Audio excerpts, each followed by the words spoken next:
जय माता की, जय पिता की, जय गुरु महाराज की। अपने अपने भक्तों, अपने अपने माता पिता की जय हो, अपने अपने गुरु महाराज की जय हो। आज एक छोटा सा प्रसंग लेकर के फिर आपके पास आया हूँ कि आज योग की एक बहार सी चली पड़ी है। जिसको देखो वो कहता मैं योगी हूँ, मैं योग में हूँ, मैं ये हूँ, मैं वो हूँ। और पता है एक छोटा सा चला है कि जो थोड़े से प्रसिद्ध हो गए हैं, जिन्होंने थोड़ा सा बड़ा आश्रम बना लिया है, लोग उनके वहाँ जाके जुड़ जाते हैं 50,000, 1 लाख, 2 लाख, 5 लाख दे करके और उनकी क्लासों को ज्वाइन करते हैं। अपना ना शरीर शुद्ध करना, ना आसन सिद्ध करना, ना आसन शुद्ध करना, आता कुछ नहीं है। फिर वो जो है उनका नाम लेके कहते हैं हमने तो ये योग भी किया है, हमने वो योग भी किया है, हम ये भी जानते हैं, हम वो भी जानते हैं। आज मेरे पास कुछ ऐसे ही कोई प्रसिद्ध संत के कुछ शिष्य लोग आए थे। जब योग पे चर्चा चली तो पहले वो कहने लगे हम सांभवी क्रिया भी हमने ले रखी है, हमने त्राटक भी ले रखा है, हम योग करते हैं, हम सुदर्शन का भी हमने कर रखा है, हम क्रिया योगी हैं। अब बात चर्चा चली तो जब मैंने हम हठ योगी हैं, उनने पहले कहा कि हम हठ योगी हैं। जब मैंने उनसे पूछा कि हठ योग होता क्या है, फिर वो सांभवी क्रिया पे आ गए। जब मैंने सांभवी क्रिया के बारे में पूछा तो फिर जो है क्रिया योग पे आ गए। क्रिया योग के बारे में पूछा तो फिर सुदर्शन पे आ गए, सुदर्शन पे पूछा तो शून्य हो गए ना। तो कहने का अर्थ है योग वो नहीं जो तुम सुन रहे हो, ये सबके लिए। योग अपने अंदर अपने को पहचानना, अपने को जानना, अपने को समझना, अपने शरीर की नाड़ियों की क्रियाओं को समझना, वो योग कहलाता है। अगर तुमने अपने शरीर को समझ लिया, जान लिया, अपने श्वास को, जो 72,000 नाड़ियां हमारे शरीर में हैं, 72,000 को तो छोड़िए, एक नाड़ी में भी अगर वो अपने सांस को जो आप अंदर ले जाते हैं, ऑक्सीजन जिसको आप लोग कहते हैं, उसको घुमा लिया ना, तो आप योगी बन जाएंगे। मैं एक नाड़ी की बात कर रहा हूँ, 72,000 को छोड़ दीजिए, 72,000 को शुद्ध करके देखिए जरा, तब आप योगी कहलाएंगे। आप ये मत सोचिए कि आप ने सूर्य नमस्कार भी आपको ढंग से नहीं आता। सूर्य नमस्कार करते हुए समय सांस कैसे लेनी चाहिए, कैसे छोड़नी चाहिए, कैसे स्थिर करनी चाहिए, वो भी नहीं आता। आसन कैसे बैठाना चाहिए, वो भी नहीं आता।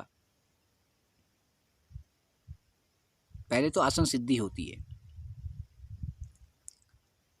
योग में अपने शरीर को शुद्ध करना होता है,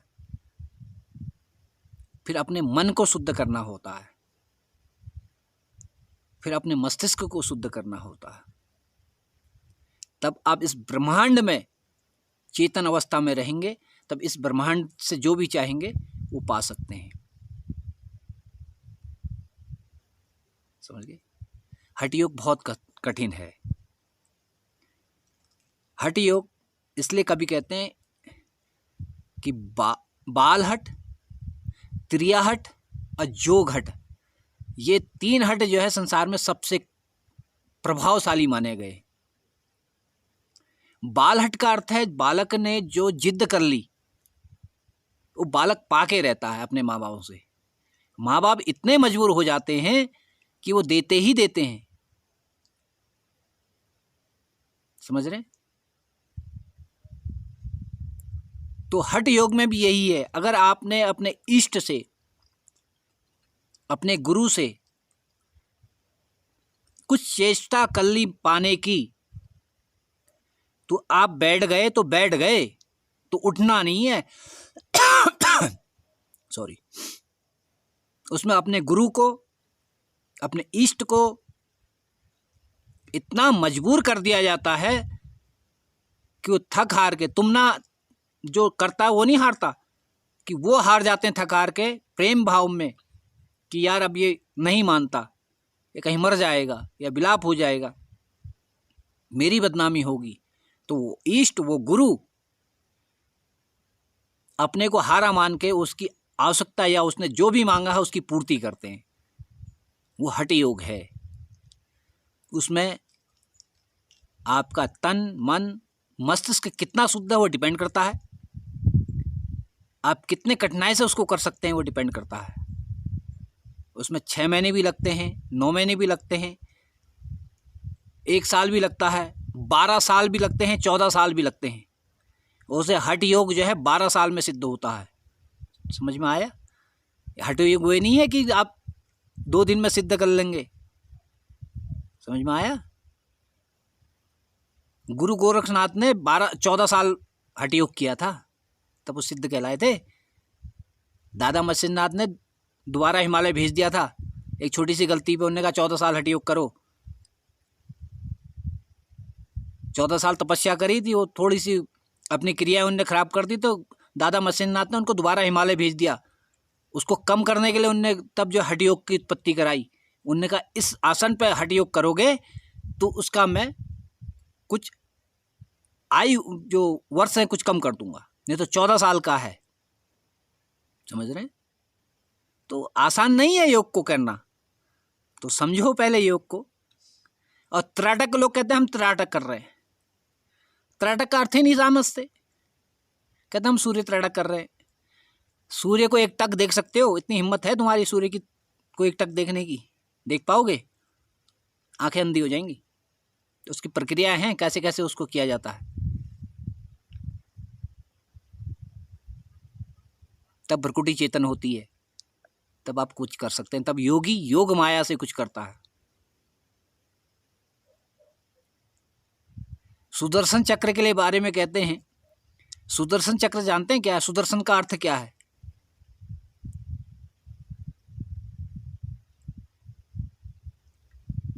हर बुरी चीज का विनाश करना और अपने मन के अंदर अपने शरीर को, अपनी इच्छाओं को केंद्रित करना। क्योंकि सुदर्शन सिर्फ जो है विष्णु जी की मानता था। विष्णु ने छोड़ दिया तो विनाशी करके लौटेगा, और विष्णु ने जहाँ पे कहा तो वहाँ पे रुक जाएगा। समझ रहे हैं? तो अपने अंतःकरण जहाँ पे परमपिता परमेश्वर वास करते हैं उसके जरिए उसको जागृत करना, उसके जरिए अपने सारी इंद्रियों को कंट्रोल करना, वो सुदर्शन कहलाता है। सांभी में आप असंभव को भी संभव कर सकते हैं। इसलिए तालीमता से कीजिए, बढ़िया करके कीजिए। कभी मन में ये भाव न लीजिए कि मैं बड़े गुरु का चेला हूँ तो मैं 4 चीज़ें करने लगा तो मुझे पूर्ण मिल गया। वो मिलता नहीं है। समझ रहे हैं? उसको गहराई से, प्रेम से, अंतःकरण से कीजिए, उसमें डूबिए। जितना आप डूबेंगे, जितना आप विलय होंगे उसके अंदर, आपको अनुभूति होती चली जाएगी। तब आपको समझ में आएगा कि मैं कहाँ तक पहुँचा अभी। समझ में आया? तो कभी भी किसी क्रिया को करते समय ये मत सोचिए कि मैं किसी गुरु से सीख रहा हूँ तो मैं पूर्ण हो गया। किताब में पढ़ करके कुछ नहीं होता, प्रैक्टिकल करना पड़ता है। पंतनगर यूनिवर्सिटी से जो एग्रीकल्चर के बच्चे एग्रीकल्चर कर रहे होते हैं ना, और जो खेत जोत रहे होते हैं गांव के किसान, उस एग्रीकल्चर यूनिवर्सिटी से एमएससी करने वाले बच्चे को उस किसान के बराबर भी नहीं आता। इसलिए प्रैक्टिकल नॉलेज बड़ी है थ्योरेटिकल नॉलेज से, इसलिए प्रैक्टिकल ज़्यादा करो, थ्योरेटिकल में मत जियो। समझ में आया? प्रैक्टिकल करो। अगर ये शब्द आपको अच्छे लगे, इससे आप कुछ सीखें, तो इस वीडियो को शेयर कीजिएगा, सब्सक्राइब कीजिएगा, लाइक कीजिएगा, और सबको माँ कृपा करे, आप सद्मार्ग पे चले, अपना उत्थान करें, अपने कुल का उत्थान करें। जय माता की, जय शिव गोरक्ष योगी। आदेश आदेश।